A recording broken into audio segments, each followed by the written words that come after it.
Saudara, sejumlah fakta terkuak dari pernyataan sejumlah saksi yang hadir dalam persidangan untuk kasus penganiayaan berat terencana dengan terdakwa Mario Dandi dan Shane Lucas kemarin di Pengadilan Negeri Jakarta Selatan. Kemarin diantaranya bersaksi ayah dari David, Jonathan Latumahina, yang menyebut anaknya sempat diancam Mario, hingga Mario yang meyakinkan kepada Shane Lucas dan anak AG jika kasusnya nantinya akan dibereskan oleh ayahnya, Rafael Alun. Nah, kita akan bahas sejumlah fakta menarik dari persidangan yang menghadirkan para saksi kemarin untuk terdakwa Mario Dandi dan Shane Lucas dengan sejumlah narasumber yang hadir secara daring untuk Sapa Indonesia pagi hari ini. Ada pakar hukum pidana dari Universitas Jenderal Sudirman, Profesor Hipnu Nugroho. Prof. Hipnu, selamat pagi. Selamat pagi, Mas Bayu. Ya, terima kasih waktunya. Juga ada kuasa hukum dari Shane Lucas, Bang Happy Siombing. Bang Happy, selamat pagi, salam sehat. Selamat pagi, Mas Bayu, salam sehat. Ya, kami juga berupaya sebenarnya menghubungi kuasa hukum Mario Dandi juga David Ozora, tapi kemarin memang persidangan berlangsung sampai malam, jadi kami sama sekali belum mendapatkan respon hingga saat ini mengenai undangan untuk ikut dalam diskusi pagi hari ini. Nah, jadi kita bertiga saja, Prof. Hipnu dan Bang Happy. Mumpung ada Bang Happy, kemarin di fakta persidangan kan Bang Happy itu ada yang diungkap bahwa Mario sempat akan menjamin Shane Lucas dan juga anak AG agar kasusnya ini nanti nggak akan bisa beres lah begitu. Ini saya mempermudah saja, persisnya kemarin kita sama-sama mengikutinya dalam persidangan. Ini benar ya? Shane Lucas juga mengungkapkan hal ini, Bang Happy? Iya, jadi Mas Bayu, fakta-fakta persidangan itu fakta-fakta hukum yang akan diungkapkan oleh para pihak dalam lingkaran perkara ini adalah apa yang dinyatakan di pengadilan. Jadi Shane belum menyatakan itu, tapi dalam BAP-nya memang seperti itu. Dalam BAP-nya bapaknya M itu, orang tuanya M itu, menelpon M pada saat di Pesanggerahan dan mengatakan apa yang telah diungkapkan dalam persidangan kemarin itu. Cuma kan Shane belum mengungkapkan dia karena belum waktunya dia untuk menyampaikan fakta-fakta persidangan itu. Begitu Mas Bayu. Ya, ya. Walaupun kemudian dalam BAP, ya dalam BAP ada seperti itu. BAP Shane nanti akan terungkap juga. Ya, baik. Terima kasih Bang Happy. Tentu nanti dalam persidangan ini akan kelihatan dan mungkin di dalam BAP sudah, bagaimana kemudian nanti di persidangan kan begitu ya. Bang Happy, sampai kemarin juga yang juga terungkap adalah bahwa ada ancaman-ancaman dari M atau Mario terhadap David melalui chat WA. WA ini dikirimkan dari handphonenya anak AG. Nah, kalau dari sepengetahuan Bang Happy dan tim, Shane mengetahui nggak sih ancaman-ancaman ini? Atau Shane hanya betul-betul tahu ketika peristiwanya saja karena Shane ikut di sana dan merekam? Bang Happy. Iya, pertama memang dia mengetahui yang pada saat peristiwa kejadian di TKP itu. Ya. Dan juga sebelum kan ini saya kan ada 3 klaster kalau saya menyebutkan ini. Pra kejadian. Jadi pra kejadian itu memang ada beberapa hal yang ya itu tadi yang beberapa waktu kemarin minggu yang lalu itu yang kami kemukakan kepada majelis hakim bahwa jadi itu patut diduga ada tekanan-tekanan sosiologis dan psikologis kepada Shane, dan itu memang dialaminya. Jadi dia dialaminya atas apa yang diperbuat oleh pihak-pihak ya, pihak-pihak di luar daripada Shane dan juga AG di sini. Ada pihak-pihak lain gitu loh. Dan di persidangan juga kemarin kan sudah terungkap tuh. Ya, jadi kan saya juga kemarin juga beberapa waktu yang lalu juga ada pihak-pihak juga yang datang ke Polda mengaku-ngaku dari instansi ini dan juga dia mau memberikan sesuatu kepada si Shane, kita juga tolak. Jadi itu memang ada memang begitulah, memang kondisinya, faktanya begitu Mas Bayu. Ya, dan mudah-mudahan nanti Shane akan mengungkap semua per klaster, pra kejadian, pada waktu kejadian, pasca kejadian dengan setuntasnya atau sebenar-benarnya sehingga kita betul-betul mendapatkan gambaran yang jelas dari peristiwa ini begitu ya. Tapi Ya, satu saya mau sekali lagi tambahkan Bang lagi Happy. begini, Mas Bayu. Ya, Saya mau tambahkan memang jadi secara tanda kutip ini si Mario ini di matanya Sen itu dia punya karisma ya. oh, Dia nanti dia di BAP kan sebelum kejadian, pra kejadian itu kan si Mario ini sudah menelpon dua orang dan tidak mau diajak, tidak mau dibilang bukan dia dibilang kita ayo jalan-jalan ke Lebak Bulus. Inilah giliran yang ketiga Shane. yang si Sen ditelepon sama si M itu beberapa kali, baru setelah itu dia memang dia berada dalam tekanan, dipaksa untuk ikut. Itu juga bukan dibilang kita ayo jalan-jalan dulu ke Lebak Bulus gitu. Jadi itu jadi memang dia apa ya, kepada si Sen ini, kepada si Mario ini ya itu karena secara sosial juga beda. Ya. Secara keadaan ekonomi juga beda dan juga dia kan dikenalkan sama temannya Benny temannya si Mario. Ya. Jadi dikenalkan sama Benny bahwa Mario ini dikenalkan sosoknya bagaimana, bagaimana dia keadaan keekonomiannya dan juga orang tuanya bagaimana, dan dia yaitu mobilnya itu juga. Jadi begitulah Mas Bayu, maka kami menduga ya itu memang tekanan psikologis itu dan jadi waktu diajak juga ada ancaman begitu kepada Shane kalau nggak ikut kenapa gitu dari Mario. Ya memang tidak seperti itu Mas Bayu, memang tidak seperti itu. Cuma dia memang artinya dia dipaksa. Ya dipaksa untuk ikut. Tidak kan dia sekali ajak langsung mau lah ya, dibujuk-bujuk kan untuk ikut. Benar. Si Sen ini kan sudah menolak beberapa kali. Yang Vespanya, yang motornya rusak, yang kartu TJ-nya habis, yang juga pulsanya habis. Iya, iya. Jadi ya seperti itu. Nanti akan terungkap nanti di persidangan dan memang itu ada di BAP-nya. Baik, ya tergambar. Terima kasih Bang Happy. Saya ke Prof. Hipnu dulu.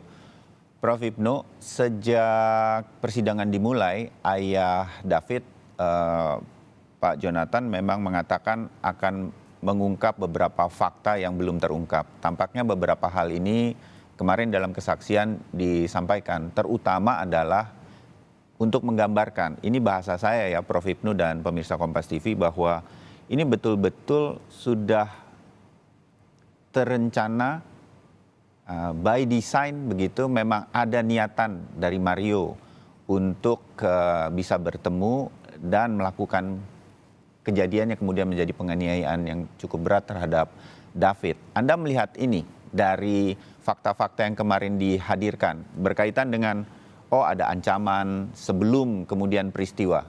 Prof. Hipnu. Ya, ini Mas Bayu.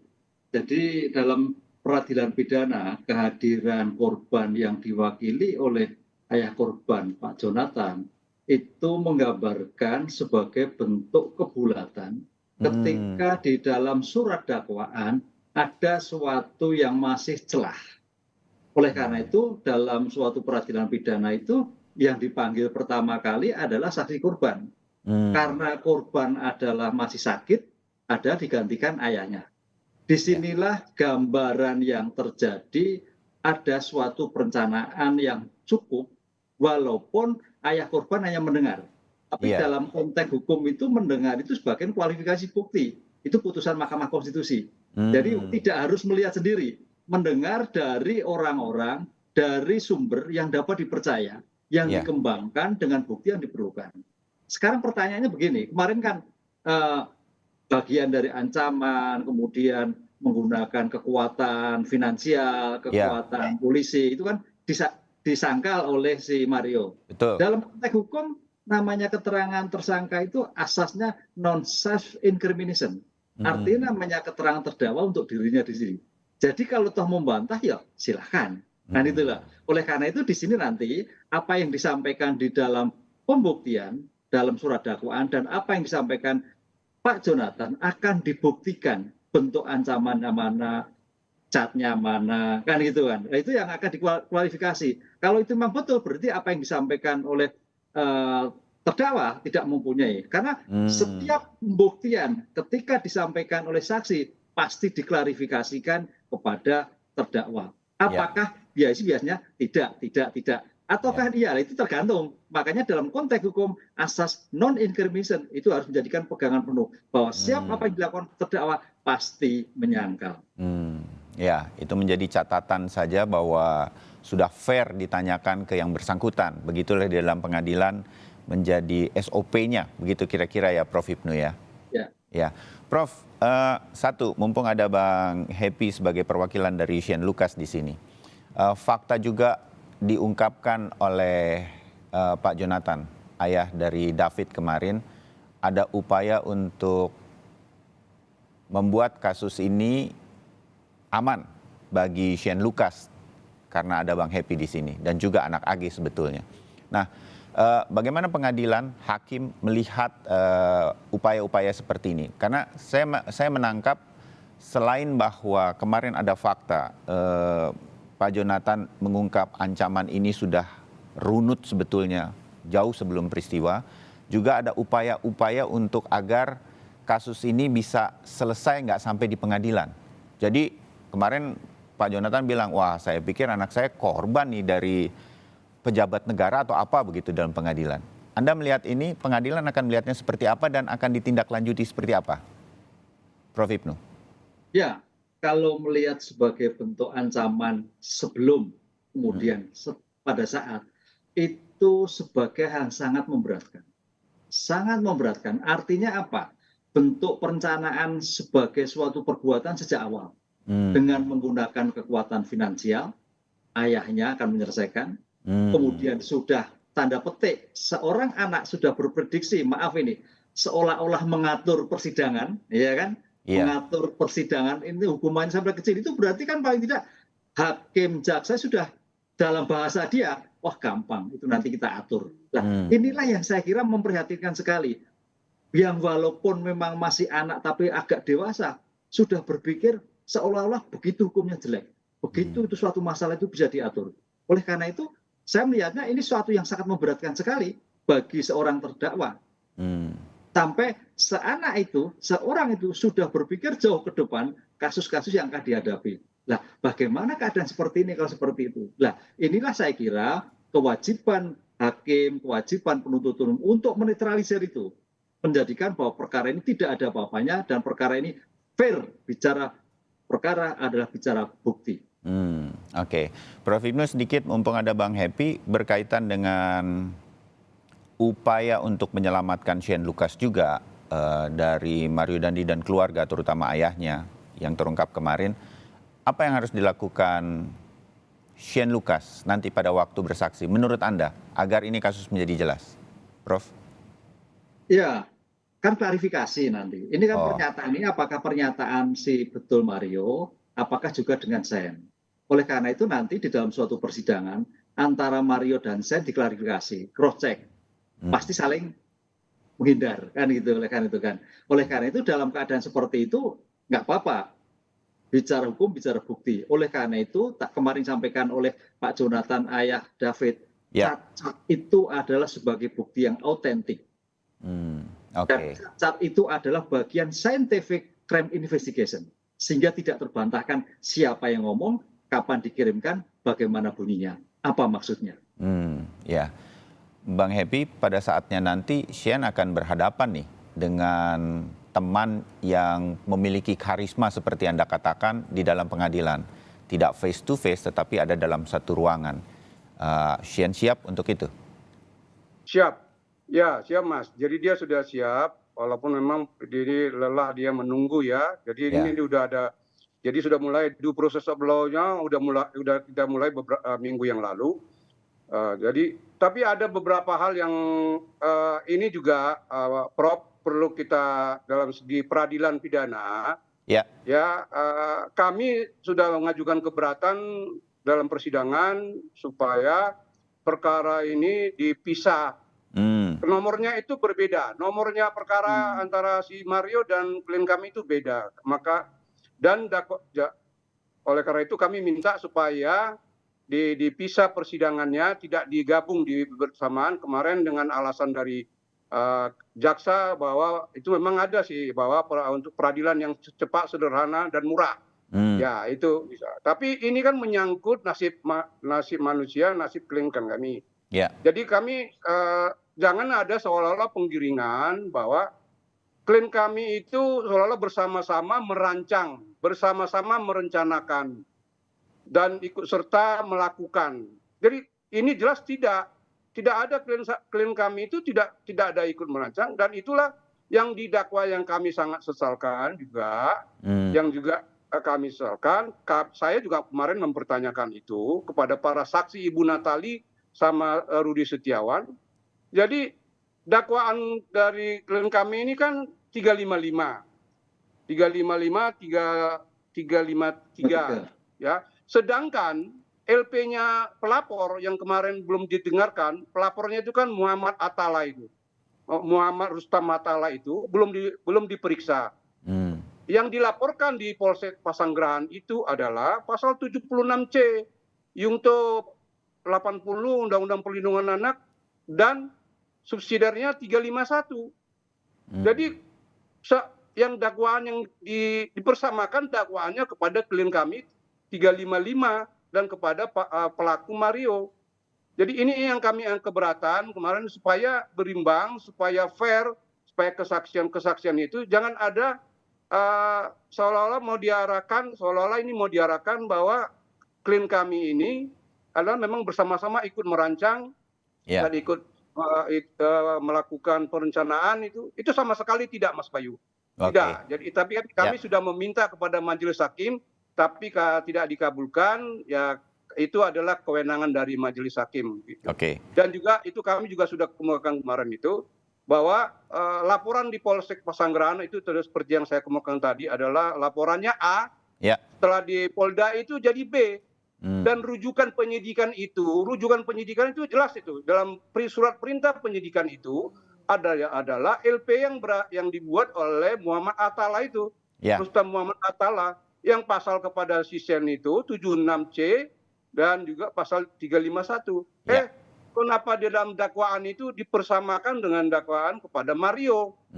Jadi oleh karena itu kemarin kami keberatan sebenarnya untuk disatukan persidangannya antara Mario dengan begitu, Pak Bayu. Kan ada keberatan kalau melihat bahwa kalau bisa Shane Lucas dan juga Mario ini tidak disidang secara bersamaan. Saya sih melihatnya dari sisi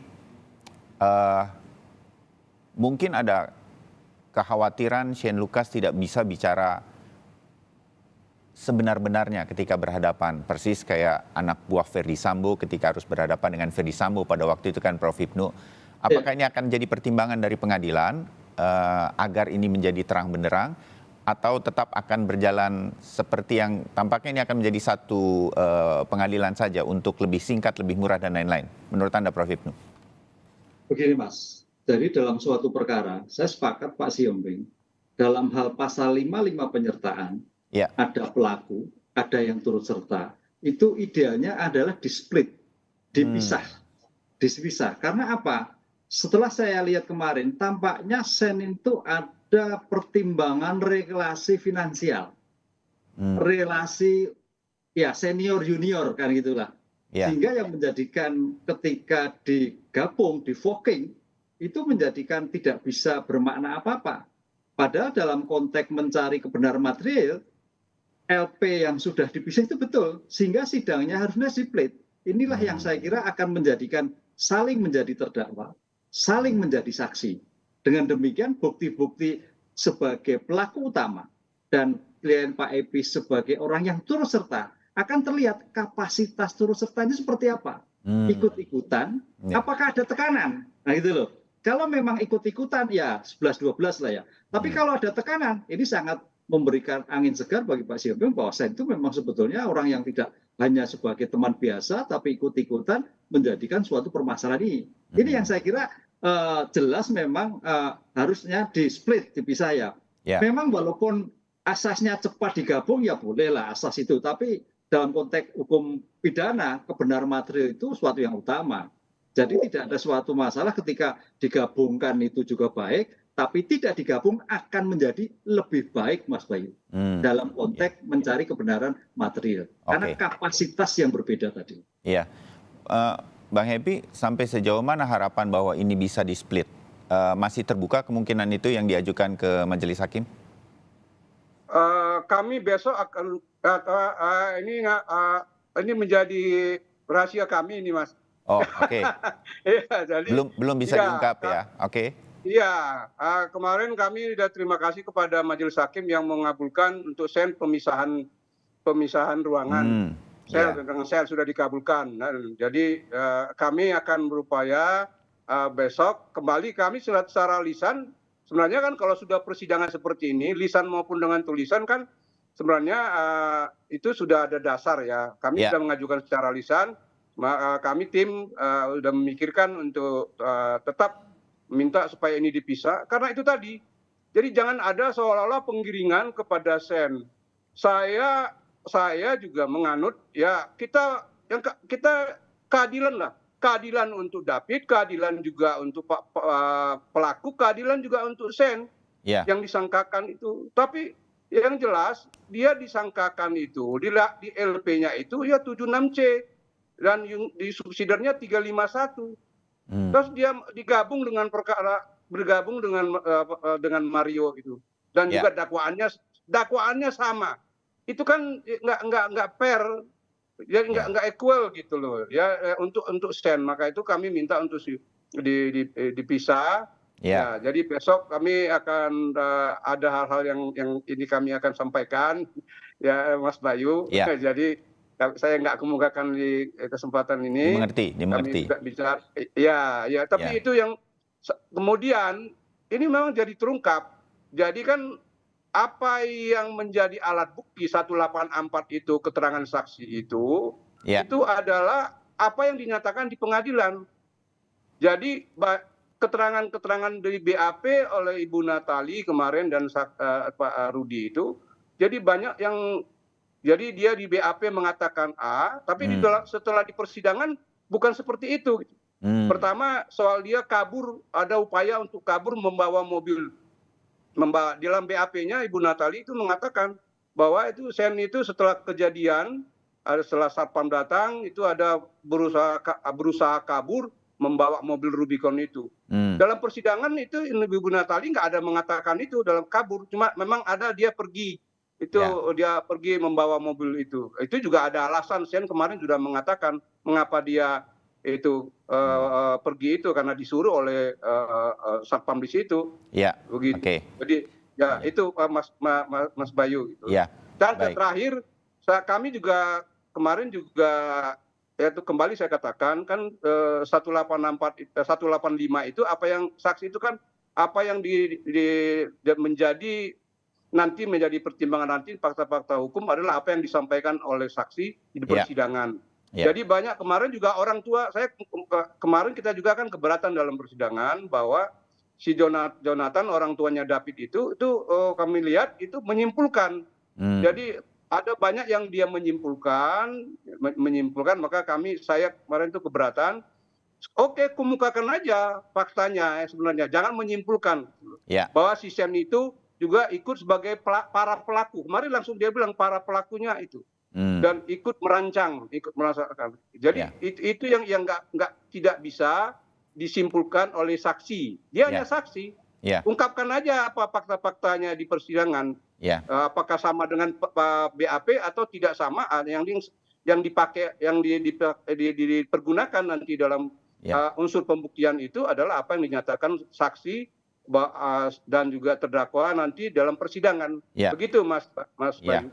Kita menantikan nanti Shane Lucas didampingi Pak Happy dan tim untuk mengungkapkan dipisah atau tidak dipisah. Saya pikir Shane akan menyampaikan yang sebenar-benarnya mengenai peristiwa ini untuk kita semua dan terutama juga untuk Shane agar diketahui persis apa perannya sehingga kemudian ini akan sangat berpengaruh kepada keputusan majelis hakim nanti. Saya percaya itu Pak Happy.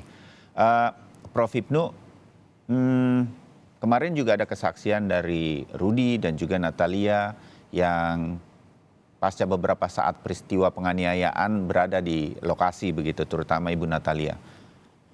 Faktor-faktor yang diangkat adalah apakah menolong, mengangkat beserta satpam dari perumahan tersebut. Apa yang Prof. Hipnu lihat pengungkapan ini ditanyakan oleh Majelis Hakim dan Jaksa Penuntut Umum? Apakah ini akan berpengaruh terhadap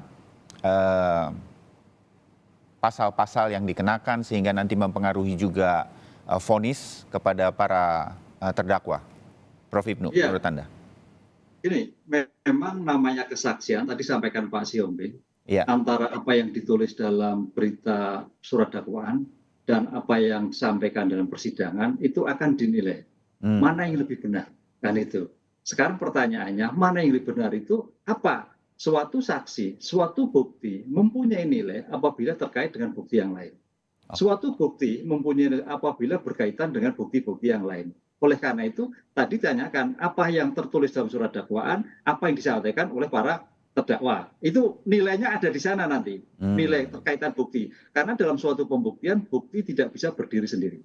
Nah, pertanyaan yang kedua, orang-orang yang ada di sekitar itu akan melihat memang ada suatu kejadian. Pertanyaannya, sejauh mana peran pelaku itu mempunyai niat atau mempunyai itikat bahwa ketika ada suatu kejadian yang menjadikan luka si korban itu ada niatan untuk menolong, membantu. Ini yang akan menjadikan faktor yang memperingan dan memberat. Karena apa? Suatu peristiwa kalau memang sudah ada suatu kecelakaan atau luka, ya harusnya berhenti. Kalau nggak salah kemarin berhentinya karena faktor orang lain yang masuk sehingga pengenaian berhenti. Ini saya kira suatu kronologi yang menjadikan suatu sifat melawan hukumnya itu ya sempurna sekali. Sehingga hal-hal yang akan meringankan cukup berat ataupun cukup baru mencari Pak Siombing kira-kira yang meringankan apa pada kliennya seperti itu. Sehingga jangan sampai apa yang dilihat itu menjadikan seperti persidangan kemarin tidak ada yang meringankan. Nah, ini PR para penasihat hukum, PR. Kan apa seperti itu kan? Kasus yang kemarin tidak ada yang meringankan. Mudah-mudahan dari kasus ini Pak Siombing tim penasihat hukum bisa mencari hal yang meringankan. Karena kalau kita lihat dari bukti yang ada, saintifik yang ada, orang melihat semuanya tampaknya apa yang dirumuskan dalam surat dakwaan terpenuhi. Oke, Pak Siombing, ada tanggapan mengenai adakah yang meringankan buat Shane Lucas yang nanti akan disampaikan langsung oleh Shane Lucas beserta para saksi yang mungkin dihadirkan oleh Bang Happy dan tim? Bang? Ya, ini jadi saksi kan ini ada 19 orang. Termasuk ya terdakwa ya. Ini kan ini mereka nanti akan saling bersaksi. Jadi kita masih banyak lagi nanti memperoleh fakta-fakta persidangan tentang bagaimana peran masing-masing dari bagaimana juga peran si Shane. Kami hanya konsentrasi kepada perannya si Shane ini dan itu nanti juga akan terungkap nanti dalam persidangan. Tapi yang kami ingin saya tanyakan juga kepada Prof ini, saya mengalami di Polda, itu laporan saya, ini baru sekarang di Polda Metro Jaya, itu saya laporkan A, tapi berdasarkan penyelidikan itu penyidiknya bilang, oh ini bukan pasal ini harus dicabut dulu laporan ini baru dilakukan penyelidikan laporan baru lagi karena Bapak ini melaporkan yang sebenarnya setelah dilidik ini adalah A plus B. Ini masih jadi, dalam kasus yang sama, maksudnya berhubungan? Enggak, maksud saya mencontohkan saya mencontohkan ini bagaimana Prof melihat bahwa LP-nya yang di Pesanggerahan itu setelah ditarik ke Polda itu berbeda Prof yang yang dipertanyakan dan juga yang dibahas itu dan tidak ada laporan, hanya satu laporannya Prof. Jadi kami sedangkan saya mengalami itu di Polda itu ada laporan saya itu harus cabut karena ini nggak sesuai dengan setelah dilidik ini adalah pasalnya ini. Jadi dan pengalaman saya juga beberapa itu saya nggak bisa laporannya si A setelah dalam perkembangan itu berbeda maka dilanjutkan laporan itu tanpa ada laporan baru. Jadi baik. itu kita juga keberatan itu sebenarnya dalam kita dapat poinnya ini cerita di Polsek Pesanggerahan pasalnya apa sampai di Polda pasalnya berbeda. Betul. Prof Hipnu mungkin punya tanggapan berkaitan Ya, ini. inilah peliknya di dalam suatu proses peradilan kita itu adalah namanya di praadjudikasi. Praadjudikasi adalah bagian dari pemeriksaan pendahuluan. Pemeriksaan pendahuluan bersumber pada sumber tindakan. Sumber tindakan bersumber dari laporan, kan begitu kan? Nah, ketika laporannya tidak sama, ya berarti kan dalam ilmu hukum itu ada akuntabilitas penyidikan. Apa itu disebut SP2P, surat perkembangan hasil penyidikan. Artinya secara teori, kalau memang yang dilaporkan oleh Pak Siombing itu tidak, perkembangan SP2P, surat perkembangan hasil penyidikan, ya harusnya ditanyakan, oh ternyata ini tidak terbukti Pak, keliru Pak. Kan itu, pelapor ini keliru ini, sudah, mungkin harus laporan baru lagi. Jadi tidak serta-merta penyidik itu mengalihkan. Karena laporan itu kan laporan pada masyarakat, dari masyarakat. Lain kalau sumber tindakan itu diketahui sendiri oleh penyidik. Karena sumber tindakan itu bisa karena laporan, bisa karena pengaduan, bisa karena pengetahuan sendiri oleh penyidik. Kalau pengetahuan sendiri penyidik bisa berubah. Karena penyidik yang tahu tentang suatu peristiwa laporan tadi. Peristiwa pidana. Tapi kalau laporan dari pihak lain, ya harusnya ada perkembangan SP2P yang disampaikan kepada pelapor. Sebagai bentuk akuntabilitas bahwa laporan yang sudah disampaikan ternyata tidak punya kualifikasi. Ya, kalau kasus ini sudah sampai di pengadilan tetapi ada keluhan semacam ini, apa yang sebenarnya terjadi? Dan apakah ini kemudian persidangannya bisa batal demi hukum, bahasa saya begitu, Prof. Hipnu? Oh enggak, sudah enggak. Ini sudah bicara bukti. Koreksi pertama adalah ada pada eksepsi kemarin. Nah, pertanyaan kemarin kalau nggak salah Pak Siombing nggak ngajukan eksepsi gitu loh. Harusnya ngajukan eksepsi. Kontrol dalam suatu persidangan adalah eksepsi. Eksepsi nggak dilakukan ya masuk persidangan begitu. Oke. Pak Siombing, ada Bang Happy ada komentar mengenai ini? Ya, memang kita kami ini timnya hampir puluhan orang, ada 30 ya 26 orang itu.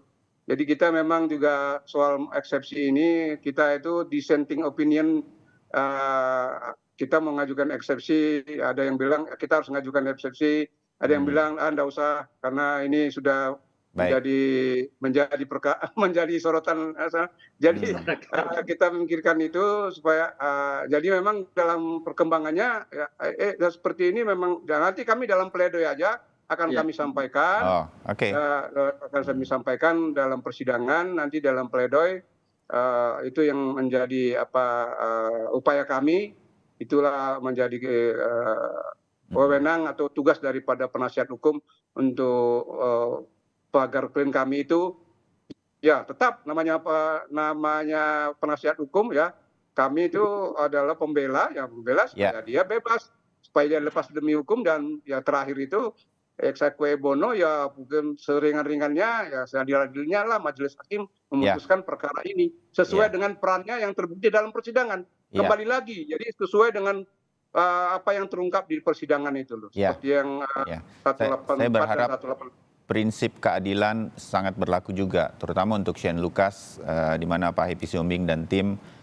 hampir selalu bisa bersedia berbicara dari sisi Shane Lucas, termasuk di media seperti pagi ini. Saya terima kasih karena kita mengetahui beberapa hal yang mungkin lebih dulu sedikit dan belum bisa sepenuhnya terbuka sebelum nanti di persidangan Shane Lucas dan beberapa saksi lain akan berbicara atas nama Shane Lucas.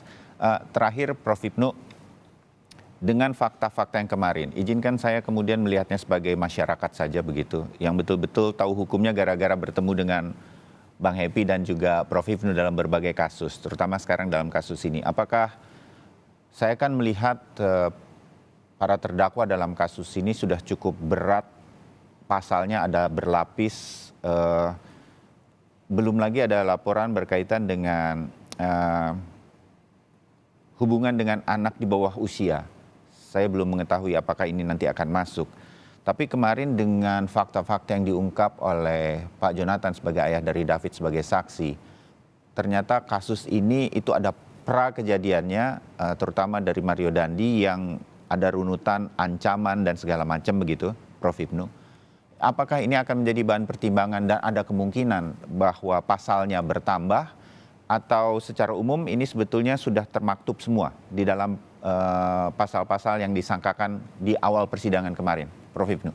Oke, dalam teori hukum bahwa hakim tidak bisa lepas dari surat dakwaan yang dilakukan oleh penuntut umum.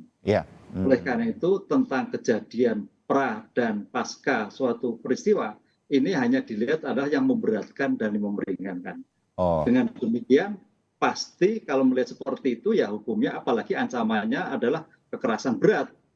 Satu. Kedua, korban juga sudah menjadikan luka berat dan masa depannya agak sedikit terganggu. Saya kira sudah agak sulit untuk dikatakan suatu yang bersifat meringankan atau lepas. Sulit sekali ini, sulit sekali. Sehingga hakim akan paling tidak memaksimalkan pidana yang diancamkan dalam dakwaan yang bersangkutan. Oke. Baik. Terima kasih Prof. Hipnu. Terima kasih juga untuk Bang Happy Siombing. Kita menantikan nanti upaya Shane untuk menjelaskan posisinya dalam peristiwa ini. Semoga keadilan sangat terlihat. Kita mengawal semua, mendengarkan semua, walaupun keputusan tetap ada pada majelis hakim. Bang Happy Siombing, terima kasih. Prof. Hipnu, terima kasih. Terima kasih Mas Bayu. Diskusi. Terima kasih. Selamat pagi, salam sehat. Terima kasih Prof. Terima kasih Prof.